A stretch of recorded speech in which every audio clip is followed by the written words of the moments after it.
Hey, I'm Alex Scarfin, coming to you here from rainy, foggy, little bit beautiful Vancouver, British Columbia, Canada.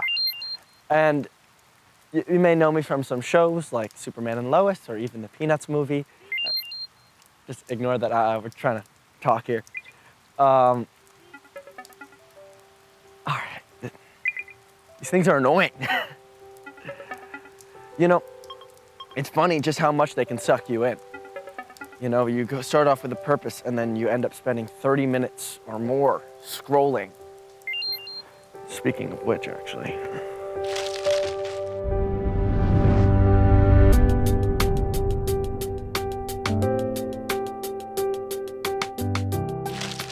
Teenagers spend more than 5 hours a day on social media, yet our generation is the loneliest generation in America. Have you ever thought about how you feel after scrolling? Do you find connection or do you feel left out?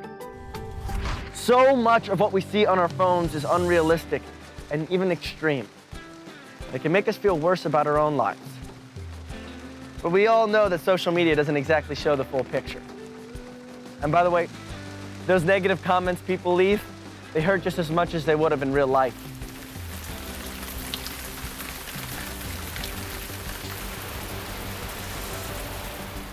It's no wonder we're starting to see the downsides, the loneliness and the anxiety that comes with comparing yourselves to others online. The good news is, young people are starting to notice these effects. And through storytelling and creative action, they are raising awareness and getting rid of the stigma towards mental health online. Come, look at this.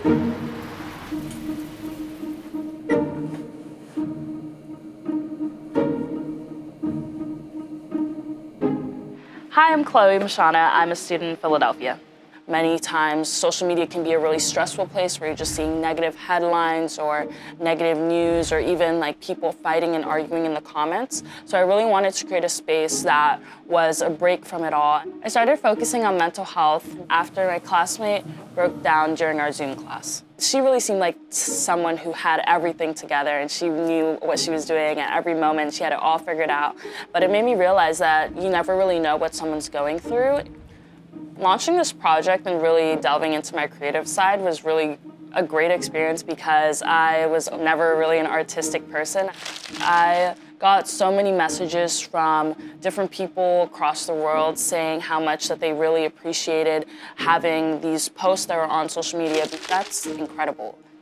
Creativity and activism are so interconnected because activism is really just using personal expression to send a message.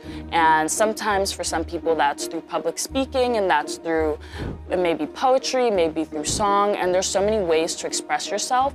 And for me, that was with social media and creating different graphics. I think genuinely changed who I was because I learned how to develop such a sense of empathy and learn how to really understand the perspectives that people are coming from. Using creative expression and creative advocacy is such a core component of destigmatizing mental health. Creative expression is really accessible. It's a much more understandable way rather than reading a dissertation or a report on the positive impacts of destigmatizing mental health.